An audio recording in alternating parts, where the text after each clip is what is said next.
Hoy me levanté, me fui a andar en bici con un amigo y después lo invité a desayunar a la terraza. A los 20 minutos estábamos congelados. Está claro que la ropa que te pones para andar en bici no es la misma que es para estar quietito comiendo. Entonces no funcionó muy bien. Ahora en Finlandia, es afuera y tomando las distancias la única manera de ver amigues. Las medidas de distanciamiento volvieron. Después de un tiempo que estuvimos bastante relajados, aunque nunca volvimos a la oficina completamente, podíamos invitar de a pocos amigos a la casa. Ahora ya no. Y no me puedo quejar porque en el mundo hay gente que la pandemia le produce mucho peores problemas que restringir la vida social. Entonces es egoísta quejarse. Pero que se acabe ya esta pandemia del demonio. Por suerte, este podcast no es sobre realidad y el diseño y los diseñadores tenemos ese positivismo que nos caracteriza por estar concentrados en la creación. Queremos cambiar el mundo y siempre creemos que tenemos ideas magníficas que van a mejorar nuestra vida cotidiana. Escuchemos a uno de nosotros. En esta charla, Diego Alatorre Guzmán nos cuenta cómo a través de los juegos los estudiantes de diseño pueden entender contextos y proponer sistemas. Él enseña a diseñadores a diseñar juegos y a través de los juegos, mucho más. Diego es un mexicano, diseñador y educador en diseño. Mi nombre es Mariana Salgado, esto es Diseño y Diáspora. Hola, ¿qué tal? Mi nombre es Diego Alatorre Guzmán. Soy diseñador, profesor e investigador. Trabajo en el Centro de Investigaciones de Diseño Industrial, el CIDI, de la UNAM, en México. Contento de estar aquí. Muchas gracias, Mariana, por la invitación. Un placer. Decime, ¿qué estudiaste? ¿Qué diseño estudiaste? ¿Dónde estudiaste? Estudié diseño industrial en la UNAM, en la licenciatura. Y casi luego, después de salir de la licenciatura, me fui a Europa, donde estudié una maestría en la Universidad Técnica de Delft, en los Países Bajos. Discúlpame, ¿qué está pasando en tu casa? Que hay unos Está pasando la basura. Okay.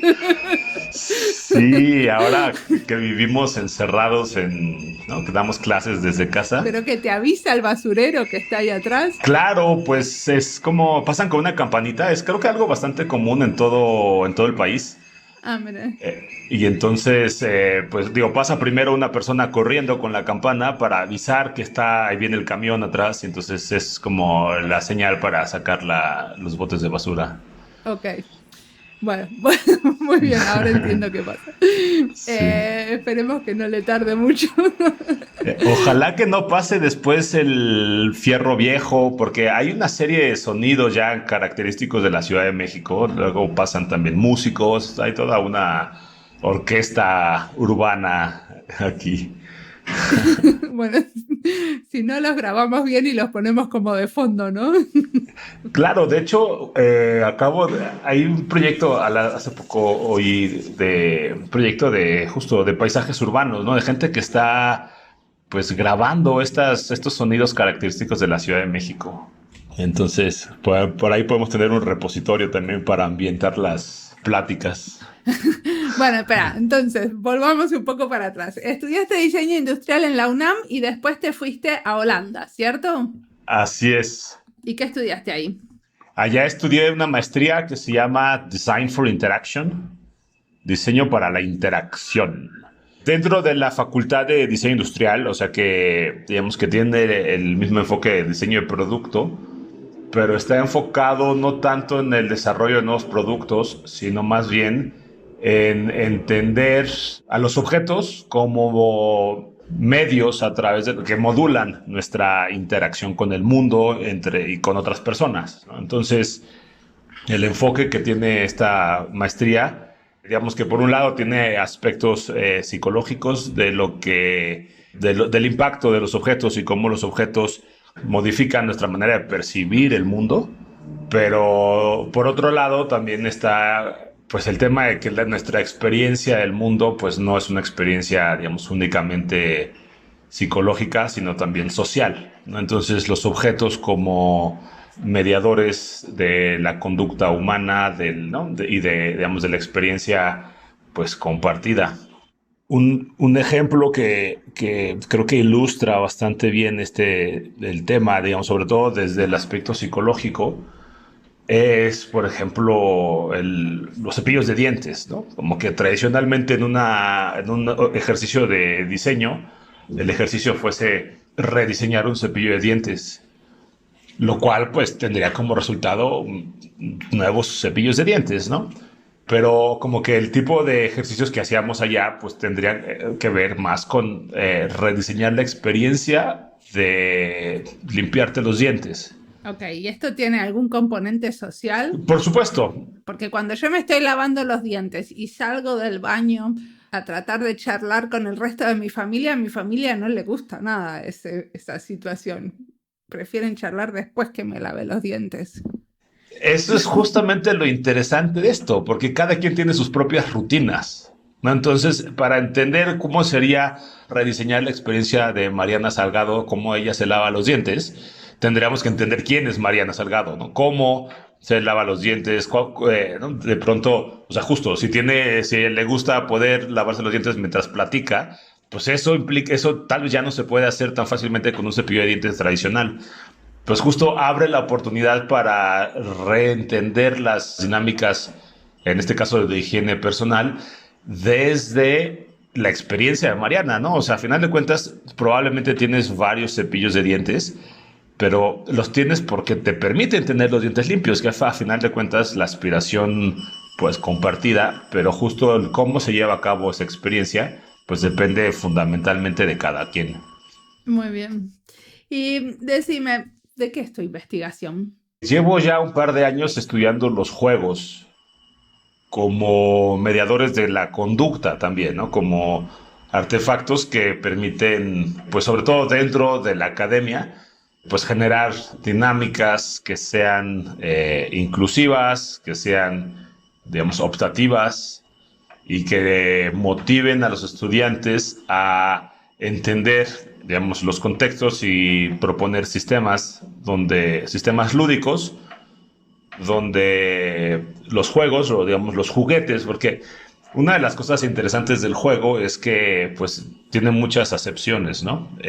Esta vez es más fácil explicarlo en inglés porque es fundamentalmente distinto el play y el game, ¿no? Entonces, esta diferenciación la identificó Roger Caillois en los años 60 y como mucho de digamos que parte de mi práctica como investigador, pues recurre, ¿no? a la historia y a la teoría del juego, por un lado, para entender como filosóficamente qué significa el juego y pues justamente hay ahí un nicho bien interesante de, ¿no? Como la relación que existe entre los juguetes, como digamos ya artefactos configurados que tienen pues reglas más o menos claras. Pensemos en el ajedrez, ¿no? El ajedrez tiene reglas y si rompes las reglas, pues eres tramposo, ¿no? Y esa es como, digamos, la perspectiva adulta de los juegos.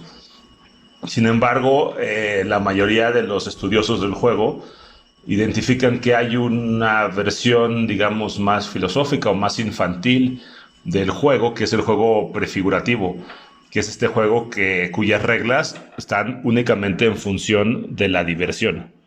Entonces, cuando se te aburres, pues cambias las reglas del juego, ¿no? Eso es algo que a los niños les sale más naturalmente y que pues permite también entender como una serie de dinámicas que, digamos, que son libres, que son cambiantes. Se parece mucho, de hecho, al proceso de diseño. Hay incluso autores que dicen que la arquitectura o el diseño son también actividades lúdicas, porque otro de los aspectos fundamentales del juego es que suelen ser performáticas y representativas. Cuando jugamos, generalmente estamos dentro de un espacio que le llaman el círculo mágico, que es como este espacio donde te atreves a hacer cosas que no harías normalmente en tu día a día, pero que sí eventualmente tienen un aprendizaje que puedes llevar a tu día a día, ¿no? Esto es, digamos, muy evidente cuando estudiamos el juego por ejemplo, de los leones, ¿no? O sea, los leones bebés que están jugando a morderse y que, pues, a final de cuentas, hay un tema evolutivo ahí de cómo a través del juego puedes sobreponerte a situaciones de alto riesgo, pero que gracias a que te atreviste a jugar con ellas, pues te preparas un poquito mejor.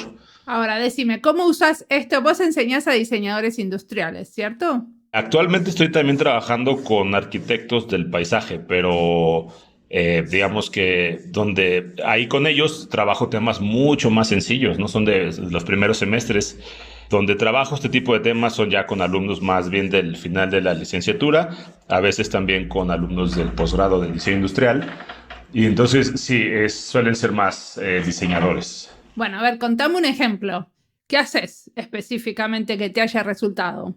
Como uno de los, digamos, modelos de pensamiento que me ha facilitado traducir ¿no? todo este tema filosófico al salón de clases, parte de un modelo que desarrollaron unos investigadores, no recuerdo el nombre, pero básicamente identifica que los juegos son estos sistemas que tienen elementos mecánicos, dinámicos y estéticos, que convierten esta dinámica de... O sea, que tiene que ser coherente la búsqueda prefigurativa del juego, ¿no? Como estos juegos abiertos de poder poner a prueba, experimentar, jugar y aprender de lo que estamos jugando para empezar a configurar artefactos simples que permitan facilitar la interacción entre los jugadores.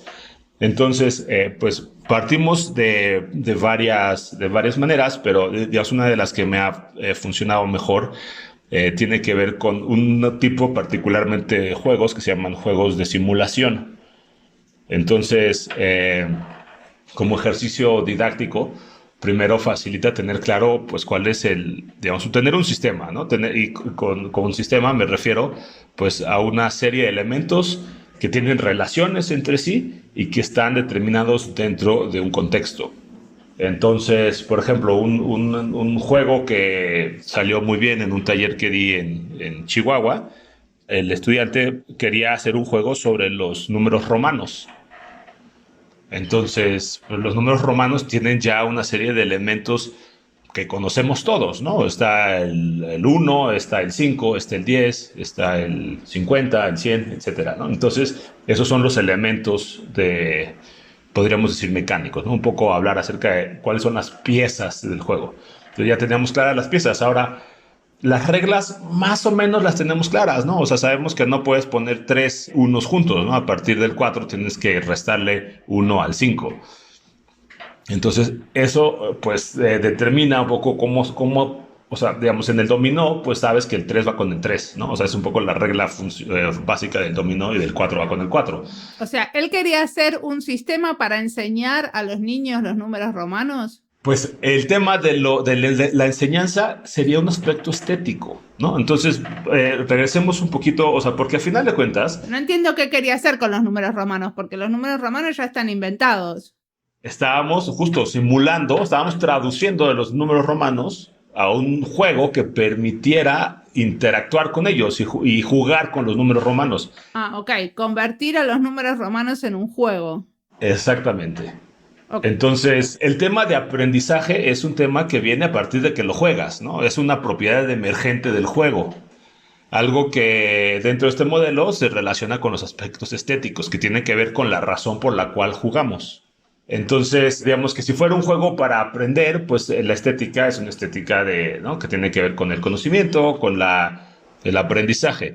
Sin embargo, pues no, o sea, digamos, no solo jugamos dominó para aprender los números, ¿no? Sino hay otro tipo claro que aprendiendo, o sea, hay muchos juegos de dominó para niños pequeños, en donde gracias al juego con el dominó se aprenden los números, pero como adultos pues ya no solo jugamos porque ya no sabemos los números. Entonces con este juego pues eventualmente sí facilitaba el aprendizaje de los números romanos, pero eso fue digamos el punto de partida, y eventualmente el estudiante generó una serie digamos, de maneras de jugar que involucraban ya otro tipo digamos, de procesos mentales más complejos, ¿no? Que tenían que ver con estrategias para poder ganar el juego.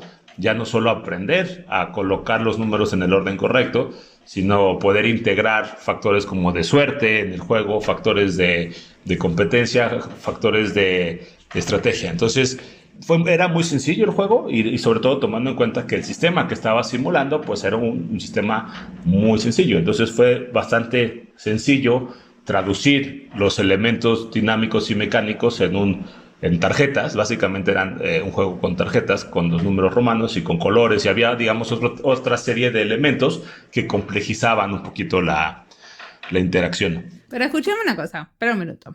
Yo pensé que vos usabas el juego para enseñarle a los diseñadores algo, pero en realidad ese algo que vos enseñás es a diseñar juegos. Esa es una de las cosas que he estado haciendo últimamente y que es de las que más me divierten. O sea, lo que vos tenés es una materia donde enseñás a diseñar juegos. Esa es una de las materias que doy, en efecto. En todo caso, sí, ya entendí ahora. Ajá. Porque a final de cuentas, o sea, claro que el diseño de un juego, pues es, incluso podríamos decir un poco pretencioso, porque estamos asumiendo que lo que terminamos diseñando va a ser divertido. Y entonces poder llegar a esos niveles de compromiso, o sea, yo no puedo asegurar al principio de una clase que lo que terminarás diseñando va a ser divertido. Son procesos complejos y los procesos académicos pues tienen una duración muy corta. Entonces, realmente, o sea, sí es lo que he estado intentando y ha habido casos muy satisfactorios de juegos que incluso han, digamos, tenido una proyección comercial. Pero antes de lograr esto, o sea, una de las cosas que aprenden también los alumnos, ¿no? Si no llegamos necesariamente al desarrollo de un juego comercialmente viable, divertido, etcétera, en el proceso hay aprendizajes significativos también que tienen que ver con la prueba y el error, ¿no? O sea, creo que en muchos otros talleres de diseño, pues se diseña un prototipo y parece ser que ese es el resultado final del proceso de diseño. Sin embargo, pues, digamos, el juego, pues tenemos que jugarlo, ¿no? O sea, el chiste del diseño de juegos, pues no es terminar con un prototipo, sino es poder divertirnos jugando con ese prototipo, ¿no? Entonces, esto es un proceso iterativo, porque el primer prototipo nunca es divertido, ¿no? Generalmente tenemos una serie de proyecciones de pensamos que la gente va a interpretar como divertido algo que a veces ni siquiera entendemos, ¿no? Y entonces el desarrollo, por ejemplo, de las instrucciones de los juegos es de las cosas más difíciles. Cómo poder explicarle a otra persona cómo queremos que interactúe con una serie de piezas que muchas veces ni siquiera ha visto en su vida, ¿no? Es que hay otro elemento que creo que es muy interesante desde esta lógica, digamos, académica que tiene que ver con el pensamiento sistémico, ¿no? O sea, también la posibilidad de entender los juguetes o los juegos como una serie de elementos materiales, ¿no? Porque yo hasta ahora no he diseñado juegos virtuales, ¿no? Juegos digitales o de video, sino más bien estoy hablando de juegos de mesa, ¿no? Juegos incluso de salón, porque muchos de ellos no necesitas una mesa, sino que son más bien dinámicas más corporales dentro del espacio físico. Entonces, pero bueno, entender a los juegos como una serie de sistemas que tienen reglas de interacción entre los elementos, ¿no? Materiales, que son como diseñadores industriales pensamos generalmente en objetos, entonces son objetos que tienen reglas de uso que generan una serie de propiedades emergentes como diversión, como aprendizaje, como incluso seducción, ¿no? O sea, pensemos en el Twister, ¿no? Es un juego internacional que la razón por la que jugamos tiene que ver con el roce de las pieles ¿no? Con nuestros amigos, sobre todo cuando somos adolescentes. ¿No? Entonces, ese tipo de dinámicas complejas, sociales complejas, son el resultado, en el caso del Twister, de un tapete con circulitos de color, ¿no? Entonces, el objeto es muy sencillo y la posibilidad de traducir ese objeto sencillo en una serie, digamos, de dinámicas pues complejas, donde muchas veces entran en juego las emociones de los jugadores, las estrategias, pues se complejiza, ¿no? Y ese paso del sistema sencillo al sistema complejo, pues es también uno de los aprendizajes que se vuelven experimentales y experienciales cuando diseñamos juegos. Muy bien. ¿Leíste el libro El inventor de juegos? No, pero parece que lo voy a tener que leer. Bueno, es un libro para niños, pero justamente el protagonista va a un colegio donde se aprenden a inventar juegos. Suena padrísimo. Está buenísimo. Sí, lo buscaré.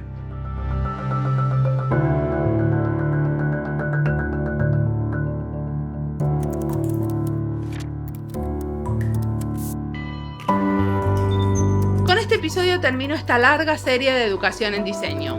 Tuvimos educadores de varios continentes hablando de educación formal e informal, de educación en diseño para niños y para adultos, de educación en diseño abierta, explorativa y transdisciplinar. Esta entrevista también será parte de otras listas, como siempre. Por ejemplo, la de diseño y juegos. ¿Sabían que tenemos esa lista? A veces hago las listas porque surge un tema, pero después me olvido de contarles. En diseño y juego hay gente que diseñó juegos para aprender música o matemática y juegos para divertirse. También hay un arquitecto que usa el juego para apoyar la convivencia dentro de una casa compartida por varios adultos. La lista la encuentran en Spotify, igual que la lista México y Diseño. Y sigamos escuchando a Diego e inspirándonos con los juegos.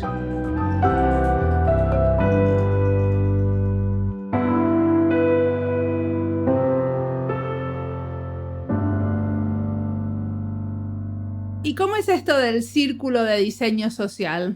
Esto también tiene que ver con la enseñanza, ¿no? Sí, pues el Círculo de Diseño Social fue el proyecto, digamos, que le dio cabida a esta búsqueda por entender los aspectos sociales del diseño, ¿no? Como un poco continuando, fue el proyecto que empecé cuando regresé de la maestría a México y empecé a dar clases. Y pues digamos que me permitió traducir digamos, las ideas que traje de Holanda al contexto mexicano.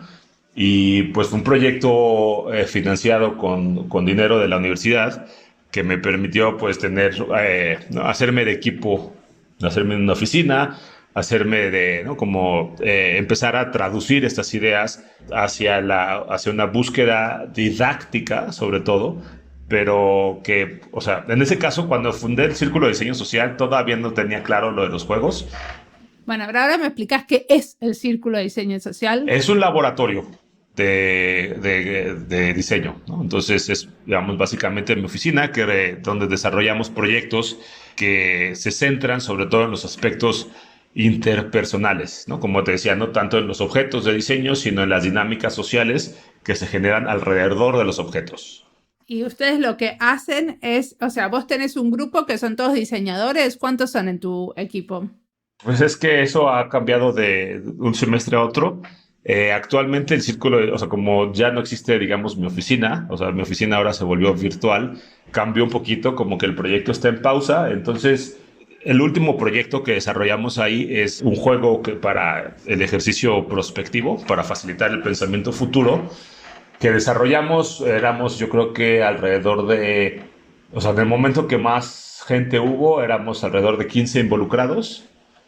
Y pues ya el proyecto ha dado muchos frutos. Entonces actualmente estamos cosechando más los frutos del trabajo que hicimos. A ver, contame sobre este ejercicio de diseño prospectivo. La idea era diseñar ¿qué? Es un proyecto padrísimo. Empezó como... Lo que pasa es que el año pasado el Centro de Investigaciones de Diseño Industrial donde trabajo cumplió 50 años. Partiendo con una visión compleja de la situación del diseño actualmente, ¿no? O sea, no queríamos ni hacer una apología y decir que el diseño es lo mejor que le ha pasado al mundo, ni decir tampoco que el diseño ha sido lo peor y ha contaminado todos los mares, ¿no? Entonces, como en vez de hablar del diseño, digamos, en retrospectiva, la propuesta de la celebración de los 50 años fue más bien ver hacia adelante. ¿Qué va a pasar en los próximos 50 años? Yo me encargué, junto con otros profesores y estudiantes, en el desarrollo de un material didáctico que nos permitiera hacer digamos, visualizar cuál era esa proyección que tenía nuestra comunidad de que están viendo ellos hacia el futuro. En el proceso nos dimos cuenta que pues no es fácil pensar en el futuro, ¿no? De hecho, la mayoría de las personas piensan en el pasado cuando les preguntas acerca del futuro, ¿no? Como generalmente recuerdas, ¿no?, lo que alguien más te dijo antes que iba a haber en el futuro. Pero ustedes lo que hicieron es crear un juego, como un juego de mesa, que implementaban con diferentes grupos para pensar cuál era el futuro del diseño y cómo eso iba a influenciar en el programa de estudios. Pensar de manera estratégica en cómo esto puede influenciar el programa de estudios es algo que todavía no empezamos a hacer. Es el siguiente paso, ¿no?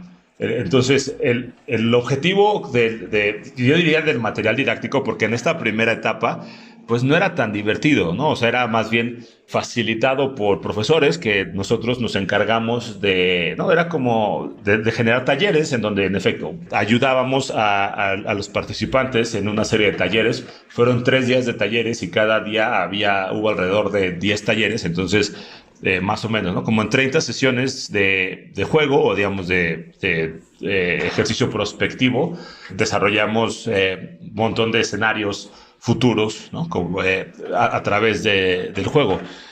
Entonces, como todo ese material, todo que recolectamos durante el festejo, que se llamó Miradas desde 2050, pues generó un montón de información que está siendo actualmente, o bueno, creo que están, bueno, para cuando salga este podcast ya habrán terminado de analizar y digamos, incluso habrán presentado pues todo las conclusiones del análisis que se hizo sobre el material que recopilamos durante el evento. ¿Y vos no estás participando en ese análisis? Lo que pasa es que a mí me encantó la herramienta, ¿no? O sea, entonces más bien le vi mucho potencial y por las mismas fechas metí el proyecto porque era, en este caso, pues todavía era o sea, estaba padre, era funcional, pero pues físicamente no era atractivo y tenía todavía como, desde una perspectiva del juego, pues tenía todavía muchas deficiencias. Entonces metí el proyecto a la segunda Bienal de Diseño de la UNAM y lo seleccionaron.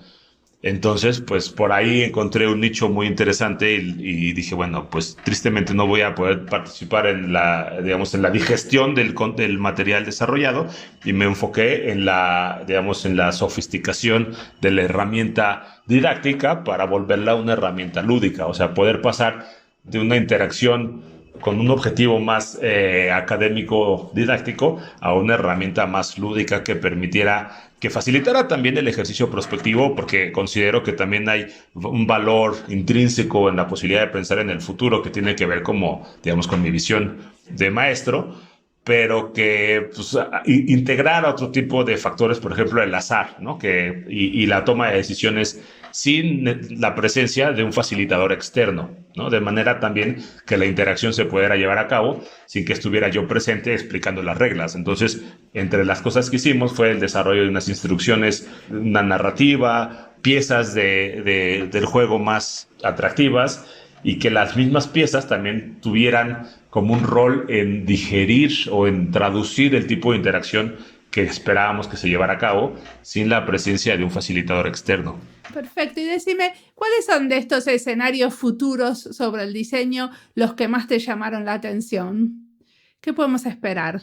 Tristemente, la gran mayoría de los escenarios que están presentes dentro del imaginario colectivo de estudiantes de diseño son escenarios distópicos. Interesante que esto sucedió antes de coronavirus, ¿no? Todos los escenarios que recopilamos fue en octubre de 2019, o muchos de estos escenarios, digamos, hablaban de una hiperconectividad, de un uso exacerbado de los recursos naturales, de una pérdida de la intimidad y de las relaciones humanas en términos de esta naturalidad que estamos viviendo ahora, ¿no? A final de cuentas, describen un poco la vida post-COVID, que nos ha hecho pensar que justo que lo que pasó a partir de la pandemia fue un empujón así gigantesco hacia el futuro. Y decime una cosa, ¿por qué estos escenarios los hicieron solo estudiantes? O sea, ¿el personal de la universidad no participaba en estos talleres y en estos juegos? No, la convocatoria fue abierta a toda la comunidad extensa de profesores, alumnos, exalumnos y administrativos de la universidad, bueno, del centro. Por supuesto que también amigos y, ¿no? O sea, digamos, a gente cercana que no pertenecen propiamente a la comunidad, pero pues que son aliados, ¿no? Entonces, estuvo muy interesante, digamos, la planeación de lo que sucedió previo a los talleres de futuro, porque como nos dimos cuenta que no era fácil pensar en el futuro y tampoco queríamos hablar del futuro desde el diseño industrial, invitamos a ponentes externos que no eran diseñadores industriales a que nos hablaran de sus visiones de futuro. Entonces, el primer elemento que integramos para poder generar los escenarios propios fue que nos mostraran escenarios personas externas. Entre ellas estuvo Amichara Acharya, que es un investigador que habla del desarrollo a escala mundial, sobre todo desde la economía. Estuvo el doctor de Pomposo, médico, que nos habló de la sacralidad y desde una crítica, digamos, al pensamiento positivista. Sí. O sea, que tuvieron como algunas charlas para inspirar a los alumnos a no ir a las cosas obvias, sino a tener ideas un poco más voladas y diferentes e imaginativas.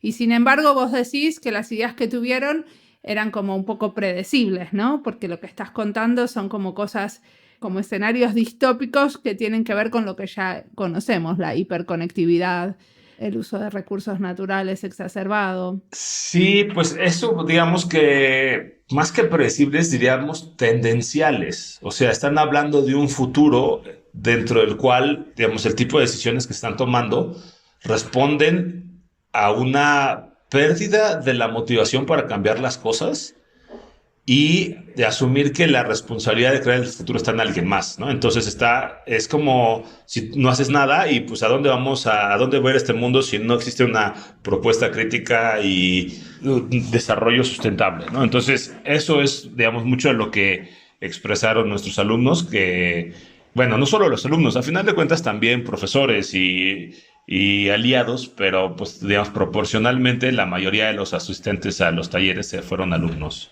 Ok.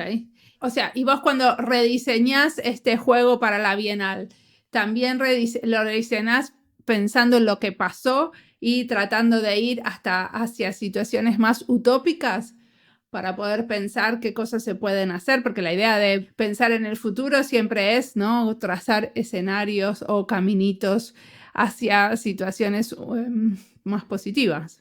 Pues sí, de cierta manera sí, ¿no? O sea, a final de cuentas, los escenarios que puedes explorar a través del futuroscopio, pues dependen de los jugadores. Ahora, dentro de mi visión utópica como diseñador, pues creo que la integración del juego dentro de las dinámicas sociales es, ¿no?, parte de esa utopía de la que mencionas. O sea, creo que el juego humaniza las relaciones y rompe esta tendencialidad en el momento que pues integra la diversión, la risa, la discusión, y eso es un poco la utopía que persigue el futuroscopio. Sin embargo, pues aún, ¿no? O sea, o sea, todavía el juego sigue siendo algo lejano, digamos, sobre todo en las grandes ciudades y ¿no?, en la visión corporativista actual. Entonces, seguimos, ¿no?, seguimos con este juego visualizando distopías todavía, pero pues la búsqueda va más allá digamos, del juego, de jugar el juego, sino más bien de entender la inclusión del juego dentro de lo social. O sea, a mí me encantaría, por ejemplo, trabajar, ¿no?, con el gobierno o con la misma universidad para ludificar un poco procesos que son absurdamente aburridos y tediosos, ¿no?, pues muchas veces referenciados a la burocracia, pero que a final de cuentas muchas veces son necesarios, ¿no? El problema es que están pensados también desde una lógica aburrida. Entonces, si pudiéramos generar este tipo de servicios, incluyendo factores lúdicos, podrían, por un lado, ¿no?, sistematizar y simplificar procesos, y por otro lado, pues hacerlos más entretenidos y llevaderos. Y decime, una cosa que vos estuviste escribiendo es sobre los pluriversos futuros. ¿De qué manera el juego abría el campo al pluriverso, a esto de entender otras culturas y otras maneras de vivir?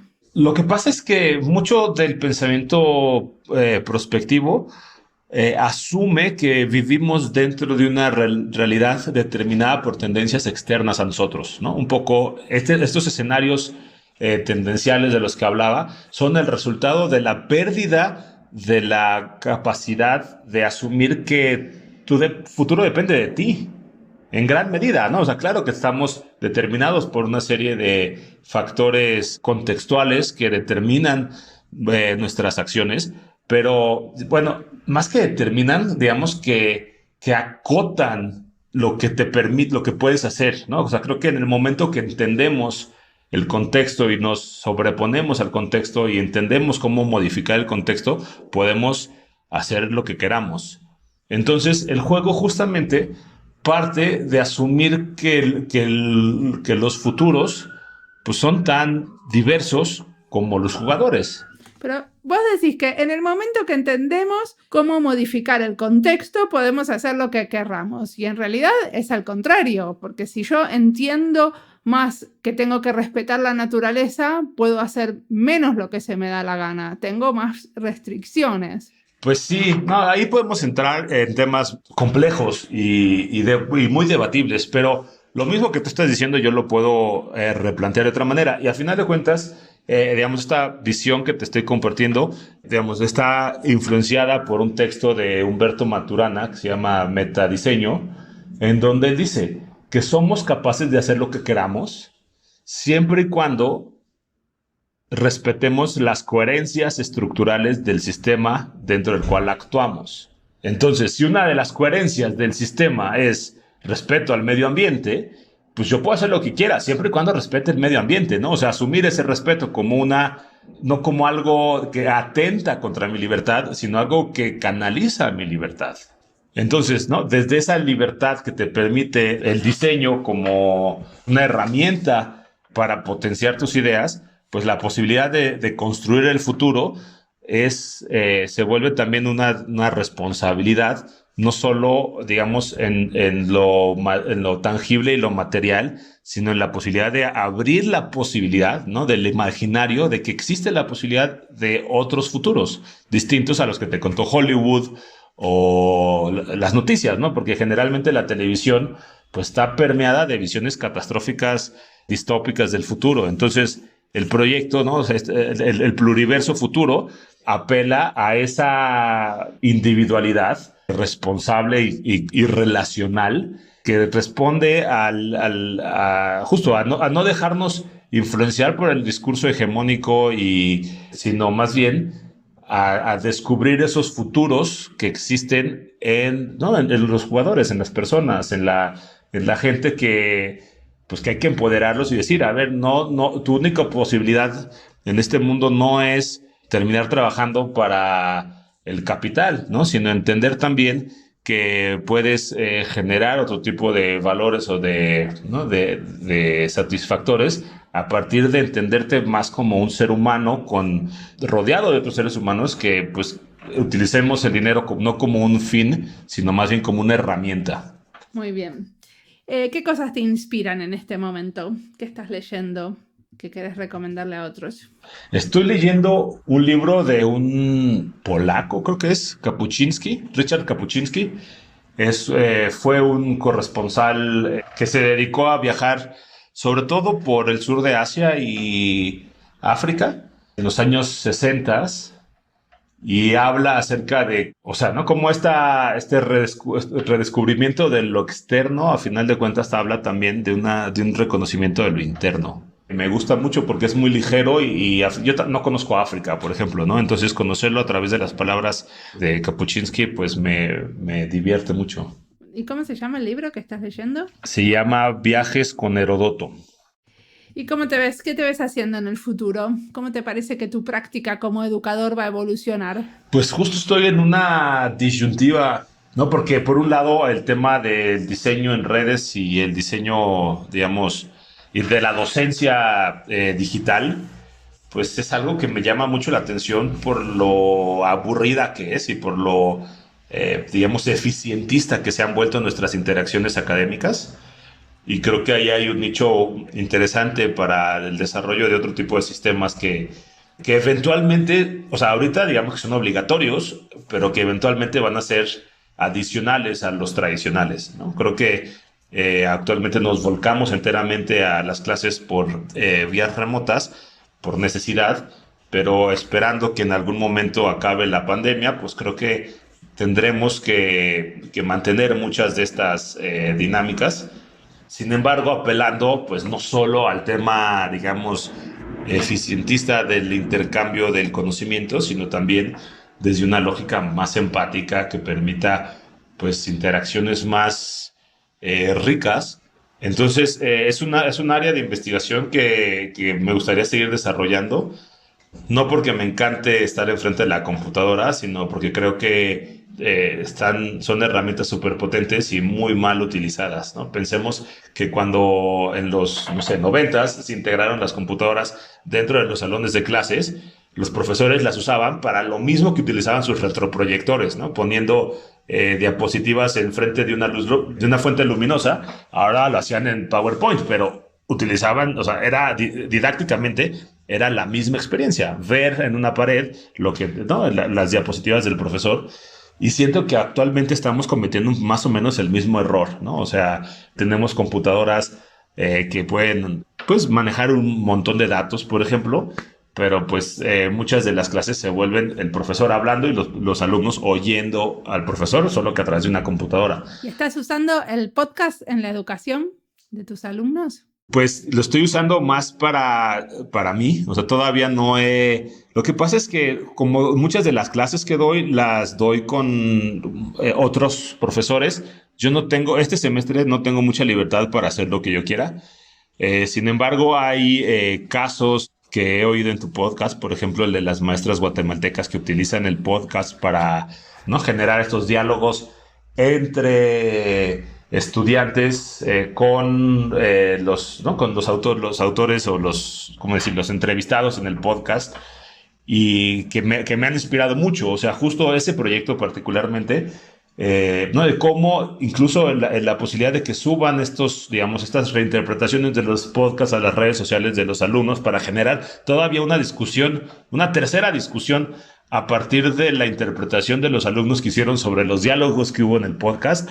Fue una de las cosas que inspiró uno de los proyectos en los que estoy trabajando actualmente, en donde estamos, se llama el Seminario de Estudios Críticos de Diseño, donde trabajamos profesores de la UNAM y de la Universidad Jorge Tadeo Lozano en Bogotá, y que gira en torno justo a la posibilidad de entender, digamos, la práctica académica actualmente como algo descentralizado, pensando en la educación a distancia podría ser, o sea, cómo hacer algo que no podría suceder sino únicamente gracias a la posibilidad de que estamos conectados por medio de las computadoras. Entonces, bajo esa premisa, empezamos este seminario, y cada día hay dos ponencias, una ponencia de un profesor mexicano y una ponencia de un profesor colombiano, y dialogamos, ¿no?, y generando, pues, digamos, esta pluralidad o esta diversidad de ideas en torno a una provocación, ¿no? Cada semana hay una provocación distinta, y lo que estamos haciendo es con los estudiantes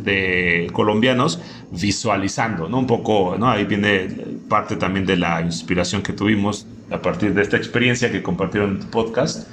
Entonces, lo que esperamos es que al final del semestre tengamos, pues ya, digamos, una visibilización de estos diálogos, de manera que podamos utilizarlo como una nueva provocación para generar discusiones a posteriori. ¿Pero dónde están poniendo los diálogos que tienen ustedes? O sea, ¿los están poniendo en las redes, los diálogos entre los estudiantes colombianos y mexicanos? Sí, los pueden ver en Facebook, dentro de la página del Observatorio de Diseño y Producto de la Universidad Jorge Tadeo.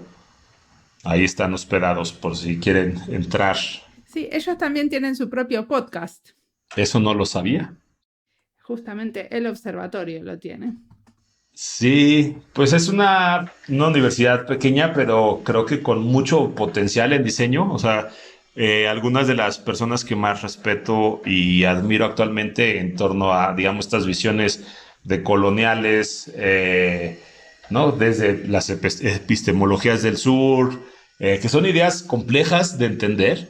Creo que en Colombia lo están haciendo muy bien. Creo que es donde mejor están logrando traducir estos temas súper complejos, ¿no?, mucho a partir también de la experiencia local, ¿no? O sea, porque entiendo que en Finlandia y en Suecia y ¿no?, en los países del norte de Europa, pues tienen una visión muy avanzada también del diseño, pero a veces siento que carecen, o sea, como, digamos, de la versión crítica. O sea, están tan bien, socialmente ¿no?, se ha desarrollado muy bien la sociedad europea, pues a veces siento más fácil poder, ¿no?, tener esta libertad de pensamiento, y siento que Colombia, un poco, o sea, yo creo que México está viviendo actualmente lo que Colombia vivió hace 10 o 20 años, ¿no? En términos de la violencia, del narcotráfico y otro tipo de cosas horribles.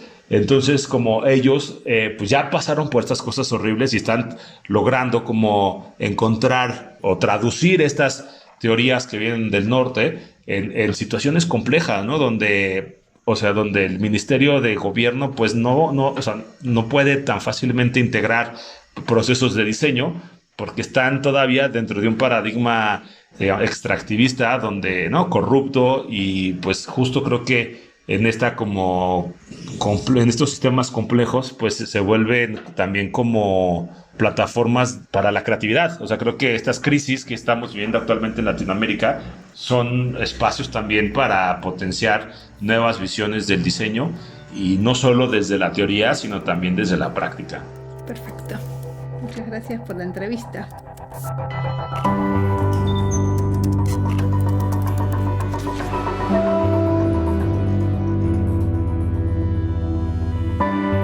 Diego dice que hay un valor intrínseco en pensar el futuro. Yo comparto esa idea. Creo que pensando en el futuro nos hacemos más conscientes de nuestras decisiones en el presente y de nuestra necesidad de diseñar el decrecimiento, de pensar en cómo convivir en este planeta y abrazar el pluriverso al que él se refiere. Creo que esto de pensar el futuro y usar el diseño como herramienta estratégica en la organización es algo que me interesa especialmente. En cada proyecto que hago tengo 2 ejes principales de intervención. Uno es la participación. Estar muy atenta a cómo se abre el espacio de diseño a diferentes actores. Pensar en quiénes y en cuándo. Pensar quién toma qué decisión y en qué momento. Hay cosas que ya están estipuladas por las jerarquías de una organización como el Ministerio del Interior, donde trabajo, pero hay otras zonas más turbias. Y en esas es donde hay un espacio de acción. En esas zonas es donde se abre el espacio de diseño. La segunda zona de intervención para mí es pensar el futuro. Abrir el juego a pensar qué pasaría en 10 años, aunque el programa que estamos trabajando sea solo para los siguientes 4. Porque si por 2 horas pensamos en 10 años, quizás estamos más acertados e imaginativos en lo que queremos lograr en el futuro cercano. Y los juegos para organizar algunos talleres funcionan muy bien. Todavía no diseñé un juego, pero lo tengo en la nuca y ya va a venir la situación y poderlo hacer. Lo que sí hago es usar juegos diseñados por otros o partes de juegos. Creo que muchos de los juegos de mesa que se usan para estimular algunas conversaciones funcionan muy bien. Y me gustaría que me toque la posibilidad de diseñar algún juego autónomo para mi organización y a través del juego permitir que diferentes grupos piensen en el futuro de la manera autónoma, sin tenerme en el equipo para hacer la actividad.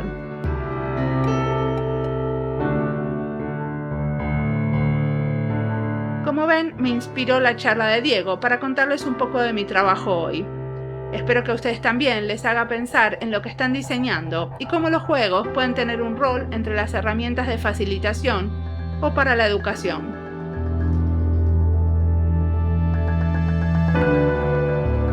Como siempre, la música del podcast es de Antonio Zimmerman. El diseño de sonido es de Julián Pereira. Este podcast está publicado con licencias de Creative Commons con Attributions. Esto fue Diseño y Diáspora. Pueden seguirnos en las redes sociales de Instagram o Twitter o visitar nuestra página web diseñoydiaspora.org. No olviden de recomendarnos. Nos escuchamos en la próxima.